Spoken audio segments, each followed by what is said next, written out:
यूं तो देश और दुनिया में ठगों, लुटेरों और हत्यारों की अनगिनत कहानियां हैं, लेकिन 18th-19th सेंचुरी के बीच भारत के जबलपुर में एक ऐसा ठग उभरा जिसके नाम से न सिर्फ आम लोग बल्कि ब्रिटिश अधिकारी भी कांप उठते थे। वो राह चलते व्यापारियों, तीर्थयात्रियों और सरकारी अफसरों को न केवल उन्हीं का भेष धर के लूटता था बल्कि उनकी बेरहमी से हत्या भी कर देता था। वो हत्या करने के लिए किसी तलवार या चाकू का नहीं, केवल एक पीले रुमाल का इस्तेमाल करता। वो कत्ल को इस तरह अंजाम देता कि पूरे के पूरे काफिले गायब हो जाते थे, यहाँ तक कि लोगों की लाशें तक नहीं मिलती थी।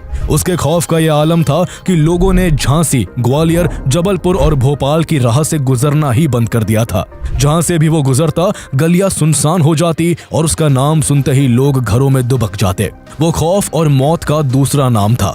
उसके कत्ल का अंदाज इतना भयानक था कि जब उसकी कहानी पर किताब छपी तो ब्रिटेन की महारानी विक्टोरिया ने सिर्फ 2 चैप्टर पढ़कर ही किताब बंद कर दी, क्योंकि उसकी क्रूरता के किस्से उनके लिए असहनीय थे। आइए जानते हैं कहानी किंग ऑफ थग्स कहे जाने वाले ठग बहराम की, जिसने सिर्फ रुमाल से 931 लोगों की जान ले ली, जिसकी बेरहमी के किस्से सुनकर अंग्रेज भी थर थर कांपते थे और लोग उसे बहराम के बजाय बेरहम कहते थे, जिसकी हैवानियत ऐसी थी कि उसका नाम Guinness book of world records में दुनिया के सबसे खतरनाक सीरियल किलर के तौर पर दर्ज हो गया। ठग शब्द सुनते ही लोगों के दिमाग में एक चालाक और मक्कार आदमी की तस्वीर उभरती है जो झांसा देकर कुछ कीमती सामान ठग लेता है। लेकिन 13वीं से 18वीं सदी के बीच भारत में ऐसे ठग हुए जिनके गिरोह इतने ऑर्गेनाइज्ड और क्रूअल थे कि करीब 500-600 वर्षों में इनके हाथों लगभग 20 लाख लोग मारे गए। इन हत्याओं का एकमात्र मकसद लूटपाट हुआ करता था। उनका क्रूअल नेचर ऐसा था कि वो किसी भी उम्र या वर्ग के व्यक्ति को नहीं बख्शते थे। उनकी वजह से उस दौर में देर रात को तो क्या, दिन में भी यात्रा करना लगभग असंभव था। वो बड़े बड़े काफिलों को अपना शिकार बनाते और व्यापारियों, वेल्दी लोगों और गवर्नमेंट ऑफिशियल्स को लूटकर उनकी बेरहमी से हत्या कर दिया करते थे। कहा जाता है कि शुरुआत में इस धंधे में मुस्लिमों के करीब 7 कबीले शामिल थे। मुसलमान होने के बावजूद ये लोग हिंदू देवी महाकाली की पूजा करते थे। वे मानते ही नहीं थे कि वो कुछ गलत कर रहे हैं। उनकी नजर में ये अन्य प्रोफेशंस की तरह ही एक प्रोफेशन था और उनके मन में जरा भी पछतावा या दुख नहीं था। यही कारण था कि ऊंचे रुतबे वाले शेख से लेकर खानाबदोश मुसलमान और कई जातियों के हिंदू भी इसमें शामिल थे। 18वीं सदी में जब अंग्रेजी हुकूमत भारत में अपने पैर जमा रही थी, उसी दौरान साल 1765 में मध्य प्रदेश के जबलपुर के पास एक गांव में बहराम नाम के एक लड़के का जन्म हुआ। कहा जाता है कि बचपन में बहराम बेहद शांत और सरल था, लेकिन कुछ समय बाद उसकी मुलाकात खुद से कई साल बड़े सैयद आमिर अली से हुई। बहराम ने कभी सपने में भी नहीं सोचा होगा कि ये एक मुलाकात उसकी जिंदगी बदल देगी। दरअसल आमिर अली ठगों की दुनिया से संबंध रखता था और ठगों के गिरोह का सरगना भी था। उसकी जुबान से निकली हर बात में चालबाजी, लूटपाट और हत्याओं का ही जिक्र होता था। आमिर अली की सोहबत बहराम को इतनी पसंद आई कि उसने उससे दोस्ती कर ली और ठगों के गिरोह में शामिल हो गया।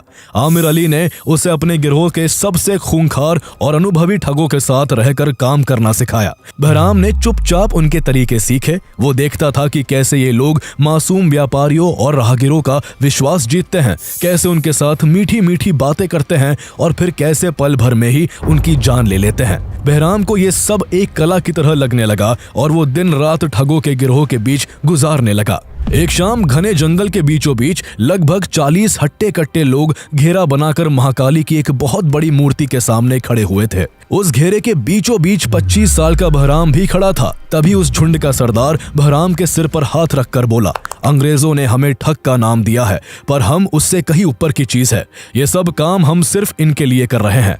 उसने महाकाली की ओर इशारा किया, जिनकी आंखें अंधेरे में भी चमक रही थी। इसके बाद सरदार ने बहराम से कहा, इससे पहले कि हम तुम्हें अपनाए, तुम्हें एक छोटी सी परीक्षा देनी होगी। क्या तुम तैयार हो? बहराम ने धीरे से स्टेट ऑफ कंफ्यूजन में सिर हिलाया। सामने एक पेड़ से एक आदमी बंधा हुआ था। सरदार ने अपनी जेब से एक पीला रुमाल निकाला और बहराम को दे दिया। बहराम के हाथों को कांपता देख सरदार ने उसके हाथों को जोर से पकड़ लिया और बोला, ये तुम्हें माँ के लिए करना है। इसके बाद बहराम हाथ में रुमाल लेते हुए हुए उस डरे सहमे आदमी के पास जाकर खड़ा हो गया। वो आदमी रो रो कर अपनी जान की भीख मांगता रहा, लेकिन बहराम का दिल नहीं पसीजा। उसने उसके गले में कसकर रुमाल बांधा और जोर से दबा दिया। सब मां महाकाली का जोर जोर से आवाहन करने लगे। जैसे जैसे उन मंत्रों की आवाज तेज हो रही थी, वैसे वैसे बहराम एक अलग ही ट्रांस स्टेट में आता जा रहा था। उसके रुमाल की पकड़ और मजबूत होती गई और कुछ ही देर में वहां सन्नाटा छा गया। इस तरह बहराम ने अपने पहले शिकार का गला घोट दिया। इसके बाद बहराम ने क्राइम की दुनिया में अपने पैर जमाने शुरू कर दिए। शुरुआत में बहराम और उसके साथियों ने छोटे मोटे कारवा को लूटना शुरू किया। वो लोग उन व्यापारियों को निशाना बनाते जो अकेले या छोटे समूहों में सफर करते थे और उन्हें लूटने के बाद मार डालते थे। धीरे धीरे बहराम ठगों के गिरोह में पॉपुलर होने लगा और जल्द ही उसके गिरोह में लगभग 200 लुटेरे शामिल हो गए। उसका सबसे भरोसेमंद साथी आमिर अली था, जिसने उसकी ठगों के खूंखार गिरोह में एंट्री करवाई थी। इसके बाद उन्होंने कुछ बड़ा करने का प्लान बनाया। बहराम और आमिर अली ने एक डॉली नाम की लड़की को अपनी बातों में फंसाकर अपने गैंग का पार्ट बना लिया। डॉली काफी ब्यूटीफुल और अट्रैक्टिव लड़की थी। उसका काम उन बाहरी व्यापारियों और अधिकारियों को अट्रैक्ट करना था जो यात्रा के दौरान एंटरटेनमेंट की तलाश में होते थे। जब भी कोई कारवा या व्यापारी आता, डॉली उन्हें अपने अट्रैक्शन में फंसाकर बहराम और अली के गिरोह के लिए आसान शिकार बना देती। डॉली के झांसे में आकर जैसे ही वो लोग केयरलेस होते, बहराम और उसका गिरोह उन पर हमला कर देता। उन्हें लूट लिया जाता और उनकी हत्या कर दी जाती। इस तरह की वारदातों के जरिए बहराम और अली ने धीरे धीरे अपना आतंक फैलाना शुरू कर दिया। ये लोग जबलपुर, ग्वालियर, आगरा और दिल्ली की तरफ से गुजरने वाले व्यापारियों और उनके कारवा को निशाना बनाने लगे। इन क्षेत्रों में उनका खौफ इस कदर फैल गया कि लोग रात में तो क्या, दिन दहाड़े भी जंगल के नजदीक से गुजरने से डरने लगे। इसके बाद बहराम और उसका गिरोह ठगी और हत्या के और भी खतरनाक तरीके अपनाने लगा। वो और उसके जैसे ठगों का ये तरीका इतना शातिर था कि उन पर कोई शक नहीं कर पाता था। वो खुद को व्यापारियों के भेष में ढाल लेते थे। इस दौरान ठगी की शुरुआत एक खास मौसम में हुआ करती थी। किसी संकेत को देखकर काम शुरू होता था, जैसे कि बिल्लियों का झगड़ना या कौवे का चिल्लाना। व्यापारियों का भेष धर के वो राह गुजरते व्यापारियों को शिकार बनाने की तलाश में जुट जाते। जैसे ही शिकार की पहचान होती, ये लोग उनके कारवां में घुल मिल जाते, उनसे बातें करते, दोस्ती करते और उनका भरोसा जीत लेते। वो इस दौरान आपस में रामसी नाम की एक खास सीक्रेट लैंग्वेज का यूज करते थे, जिसे सिर्फ वही समझ सकते थे। इस भाषा में कब्र को बेल और खोदने के लिए इस्तेमाल होने वाली खास कुदाल को कस्सी कहा जाता था। वो उन व्यापारियों की संख्या पता करके जब तय कर लेते कि कितने लोगों को मारना है, तो उनका एक गुट आगे जाकर कब्र की खुदाई के काम में लग जाता। बाकायदा कब्र खोदने से पहले एक पूजा होती थी। इसके लिए कस्सी को गुड़, दही और शराब से बारी बारी नहलाकर उस पर पान और फूल चढ़ाए जाते थे। कारवा के सबसे पीछे भी एक और गिरोह चलता था, जिसका काम यह देखना होता था कि पीछे से कोई आ तो नहीं रहा है। किसी खतरे के लिए कोड वर्ड लुचमुन सिंह आ गया का यूज होता था और भागने के लिए लोपी खान आ गया बोला जाता था। जब शिकार का समय आता तो उसे झिरनी कहा जाता था। इसके लिए अक्सर सुरती खा लो या हुक्का पिलाओ जैसे कोड वर्ड्स का इस्तेमाल होता। जैसे ही ठगों का सरदार यह वाक्य बोलता, शिकार पर हमला हो जाता। बहराम की योजना हमेशा ये रहती थी कि जब तक उसके पास पर्याप्त संख्या में लोग ना हो जाए, तब तक वो हमला नहीं करता था। अगर किसी व्यापारी दल में 50 लोग होते तो बहराम यह सुनिश्चित करता कि उसके अपने गिरोह के भी वहां 50-60 लोग हो। जब बहराम और उसके ठगों का दल पूरी तरह से तैयार हो जाता, तब वे एक सुनियोजित तरीके से हमला करते और लोगों को लूट लेते। हर एक व्यक्ति को 3 ठग मिलकर मारते। एक ठग शिकार का हाथ पकड़ता, दूसरा पैर पकड़ता और तीसरा ठग अपने पीले रुमाल से गला घोट देता। यह पीला रुमाल बहराम की पहचान बन गया था। रुमाल के बीच में गांठ बांधकर एक सिक्का लगा होता था। रुमाल को शिकार के गले में डालकर मरोड़ा जाता था, जिससे दम घुटने से उसकी मौत हो जाती। बहराम और उसके जैसे ठग रुमाल के अलावा किसी और हथियार का इस्तेमाल नहीं करते थे।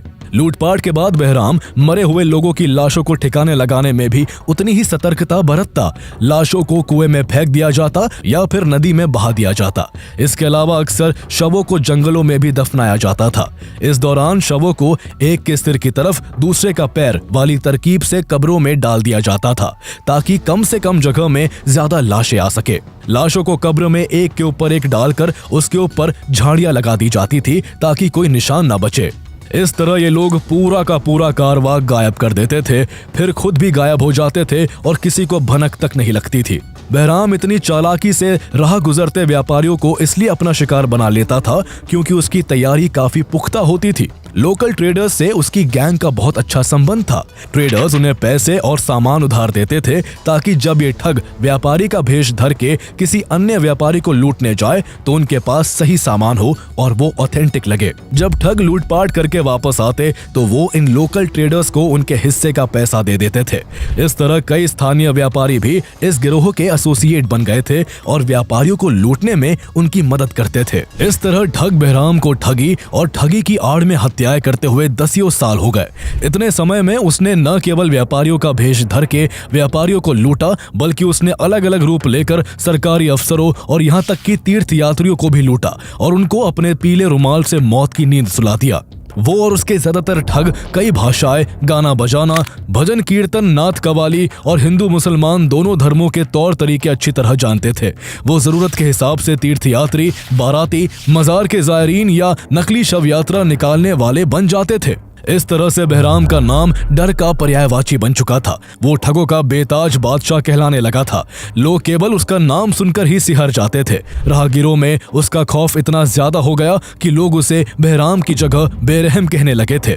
एक बार रात के अंधेरे में लगभग 15 लोगों का एक समूह बैलगाड़ियों के साथ आगे बढ़ रहा था। वो सब पास के किसी गांव में शादी में हिस्सा लेने गए थे। उन्हें वापस लौटने में बहुत देर हो गई थी, इसलिए उन्हें रात में ही सफर करना पड़ रहा था।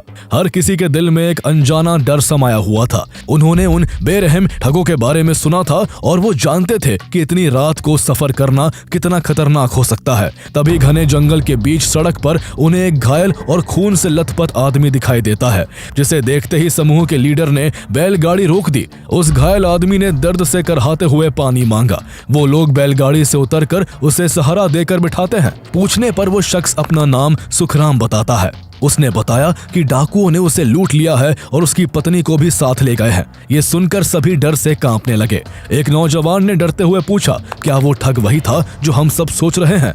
इस पर सुखराम ने धीमी आवाज में कहा, हाँ वही था, ठग बहराम। ठग बहराम का नाम सुनते ही बैलगाड़ी में बैठी महिलाएं रोने लगती है और वहां मौजूद सभी पुरुषों के चेहरे का रंग उड़ जाता है। हर कोई जानता था कि मौत का दूसरा नाम बहराम है। तभी वो नौजवान उस घायल आदमी सुखराम से पूछता है, तुम खुद को कैसे बचा पाए? वो तो सबको मार डालता है। इस सवाल पर सुखराम ने धीरे से ऊपर देखा और एक खौफनाक मुस्कान के साथ बोला, बहराम खुद अपने आप को कैसे मार सकता है? ये सुनते ही उन लोगों के पैरों तले जमीन खिसक गई। वो बहरूपिया कोई और नहीं बल्कि वही दरिंदा ठग बहराम था। सारे एहतियात बरतने के बाद भी वो लोग उसके जाल में फंस गए थे।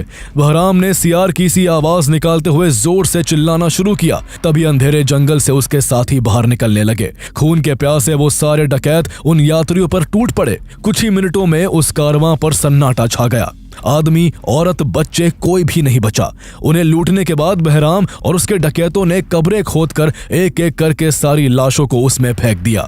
लाशों को बड़ी बेरहमी से एक दूसरे के ऊपर फेंका गया, मानो लाशों का एक बड़ा मकबरा बन गया हो। ठग बहराम और उसके जैसे खूंखार ठगों की वजह से 1790 से 1810 के बीच नॉर्थ एंड सेंट्रल इंडिया में हजारों लोगों के अचानक गायब होने का भयानक सिलसिला जारी था और इसने अंग्रेजों को भी हिलाकर रख दिया था। गायब होने वालों में मर्चेंट्स, कोर्टिसंस, पिलग्रिम्स और यहाँ तक कि अंग्रेजी सेना और पुलिस के सिपाही भी शामिल थे।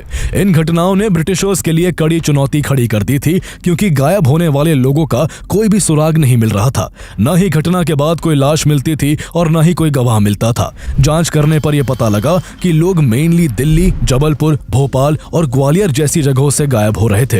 ये इलाके सेंट्रल इंडिया में होने की वजह से स्ट्रेटेजिकली बहुत ही इंपॉर्टेंट थे। उस समय अगर किसी को भारत के किसी भी हिस्से में जाना होता था तो इन इलाकों के आसपास से होकर ही गुजरना पड़ता था। पर क्योंकि इन इलाकों में रास्ते घने जंगल से होकर गुजरते थे, इसलिए यहाँ लुटेरों के लिए छिपकर हमला करना आसान रहता था।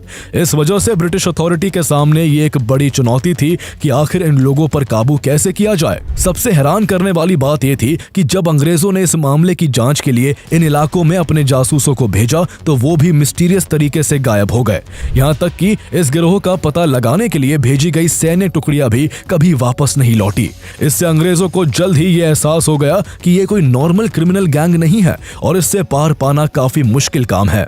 साल 1828 में जब William Bentinck governor general of India बने तो उन्होंने ठगों पर खास ध्यान दिया। पहली बार भारत में 1830 में ठगी एंड डकैती डिपार्टमेंट नाम से एक अलग डिपार्टमेंट बनाया गया, जिसमें जासूसों को भर्ती किया गया।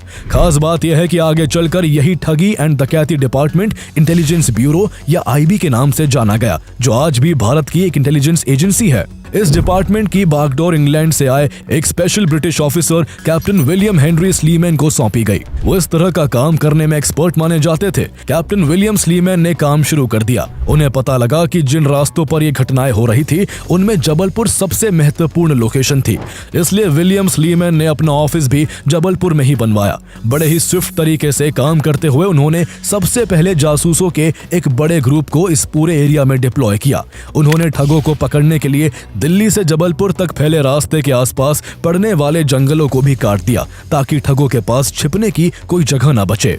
इतना सब कुछ करने के बाद भी विलियम स्लीमैन के हाथ खाली थे और बहराम तो क्या, बहराम का साया भी उनके हाथ नहीं लग सका। नाकामी के बाद भी कैप्टन स्लीमैन इस गिरोह के पीछे लगे रहे। उनके जासूस गांव-गांव जाकर उसका पता लगाने में जुटे थे। जंगलों को खंगाला जा रहा था। इतनी मशक्कत के बाद स्लीमैन ने कई ठगों को पकड़ लिया, जिन्हें टॉर्चर करके या लालच देकर उन्हें अपना मुखबिर बना लिया। उन मुखबिरों के जरिए साल 1835 में कैप्टन विलियम स्लीमैन के जासूसों ने ठगों के एक बड़े सरगना और ठग बहराम के साथी आमिर अली को धर दबोचा। बहराम का सबसे वफादार साथी अब अंग्रेजों की गिरफ्त में था। शुरुआत में आमिर अली ने मुंह नहीं खोला, लेकिन जब पुलिस ने काफी सख्ती दिखाई और उसके परिवार पर भी आंच आने लगी तो अली ने एक लंबी सांस ली और अपना सिर झुकाकर एक एक राज उगलना शुरू कर दिया। उसने कहा कि उसने करीब 719 लोगों को लूटकर उन्हें मौत के घाट उतारा है। उसने मलाल करते हुए यह भी कहा कि अगर वो लोग उसको गिरफ्तार नहीं करते तो शायद वो लोगों की हत्या करने में 1000 का आंकड़ा भी पार कर देता। इसके बाद आमिर अली ने उन जगहों की निशानदेही की जहां सैकड़ों लाशें दफन थी। इसके बाद पुलिस को एक के बाद एक कई गांव और जंगलों में छिपे हुए मास ग्रेव मिलने लगे। इन जगहों पर कंकालों का ढेर देख ब्रिटिश अधिकारियों के भी होश उड़ गए। कहते हैं कि सिर्फ आमिर अली की निशानदेही पर 500 से ज्यादा नर कंकालों को ढूंढ निकाला गया। आमिर अली ने न सिर्फ लाशों की जगह बताई, बल्कि पूरे ठग नेटवर्क का खाका ही खोल दिया। उसने बताया कि कैसे ये ठग व्यापारियों के भेष में चलते हैं, कैसे उनके शुभ अशुभ संकेत होते हैं और कैसे वो अपने शिकार को मौत के घाट उतारते हैं। ये जानकारी एक एक कर सैकड़ों ठगों की गिरफ्तारी की वजह बन गई। जालंधर से लेकर जबलपुर तक ठगों की जड़ें उखाड़ी जाने लगी। उसकी मुखबिरी के आधार पर साल 1837 में 412 ठगों को फांसी दी गई और 87 को आजीवन कारावास की सजा दी गई। इसके अलावा 1000 के करीब ऐसे ठग थे जिन्हें मलेशिया के पास स्थित पेनांग टापू पर ले जाकर छोड़ दिया गया, ताकि वो वापस भारत न लौट सकें। इस तरह स्लीमैन ने ठगों के बड़े नेटवर्क को तो खत्म कर दिया था, लेकिन अब तक ठग बहराम उनके हाथ नहीं लग पाया था। ठग बहराम पक्का खिलाड़ी था। उसे पता था कि आमिर अली अब ब्रिटिशर्स का मुखबिर बन गया है और उसे धोखा देकर उसके साथियों को पकड़वा रहा है। इसलिए वो जगह बदल बदल कर रह रहा था और अपनी ठगी को बहुत ही सावधानी से अंजाम दे रहा था। स्लीमैन को पता था कि जब तक बहराम जिंदा है, ठगों का आतंक कभी खत्म नहीं होगा। इसलिए आगे भी स्लीमैन और उनकी टीम ने दिन रात एक कर दी और आखिरकार आमिर अली की मुखबिरी के आधार पर साल 1838 में कैप्टन स्लीमैन ने किंग ऑफ ठग्स बहराम को जबलपुर के पास से पकड़ लिया। हैरानी की बात यह थी कि पकड़े जाने पर भी उसके चेहरे पर ना कोई डर था और ना ही कोई पश्चाताप था। उसे जैसे मौत का भी डर नहीं था। जब उससे पूछताछ की गई तो उसने बिना किसी खौफ के अपने सभी अपराधों को कबूल कर लिया। उसने पुलिस को बताया कि उसने खुद 931 लोगों की हत्या की है। जिन 931 लोगों को उसने मारा, उनमें व्यापारी, तीर्थयात्री, तवायफों का काफिला और साधारण लोग शामिल थे। उसने ये सारे कत्ल सिर्फ अपने पीले रुमाल से किए थे। इसके बाद बहराम पर लगभग 1 साल तक मुकदमा चला और इसके अपराधों की पूरी सच्चाई सामने आई। पता चला कि बहराम के गैंग से 1400 लोग जुड़े हुए थे, जिन्हें पुलिस ने अलग अलग जगहों से गिरफ्तार किया। इसके बाद उस समय खौफ और मौत का दूसरा नाम माने जाने वाले ठग बहराम को 1840 में फांसी के फंदे से लटका दिया गया। उस समय उसकी उम्र 75 साल थी। अपने जीते जी उसने जो मौत निर्दोष लोगों को दी थी, उसी मौत से आखिरकार उसका भी सामना हो गया। उसके गिरोह के अन्य सदस्यों को भी पकड़कर जबलपुर में पेड़ों से लटकाकर फांसी दे दी गई और इस तरह ठग गैंग का आतंक भारत से खत्म हुआ। बेशक बहराम अब इस दुनिया में नहीं है, लेकिन उसकी ठगी और क्रूरता के किस्से आज भी सुनाए जाते हैं। बहराम का नाम दुनिया के सबसे बड़े सीरियल किलर के तौर पर Guinness book of world records में भी दर्ज है। इसके अलावा वो पीला रुमाल जिससे उसने 931 लोगों को मौत के घाट उतारा था, वो आज भी इतिहास का एक क्रीपी सिंबल बना हुआ है। जब कैप्टन विलियम स्लीमैन भारत से वापस इंग्लैंड गए तो वो उस रुमाल को भी अपने साथ ले गए। कहा जाता है कि ये रुमाल आज भी अंग्रेजों के पास सुरक्षित रखा है, क्योंकि कभी ये एक ऐसा खतरनाक हथियार था जिससे दुनिया के सबसे बड़े सीरियल किलर ने लोगों की जान ली थी। अगर आपको ये कहानी पसंद आई है तो 20th सेंचुरी के सबसे फेमस ठग नटवरलाल की कहानी भी आपको रोमांचित कर देगी, जिसने ताजमहल को 3 बार, लाल किला को 2 बार और भारत के राष्ट्रपति भवन और संसद भवन को एक बार बेच डाला था। इसके अलावा आप सुकेश चंद्रशेखर नाम के एक और बड़े फ्रॉडस्टर की कहानी देख सकते हैं, जिसने तिहाड़ जैसी सुरक्षित जेल में रहते हुए केवल एक फोन से सैकड़ों करोड़ के फ्रॉड कर डाले और जैकलीन फर्नांडिस को अपने प्यार के जाल में फंसा लिया। नटवरलाल और सुकेश की पूरी कहानी आप हमारी पिछली वीडियोस में देख सकते हैं, जिनका लिंक आपको इस वीडियो के डिस्क्रिप्शन में मिल जाएगा।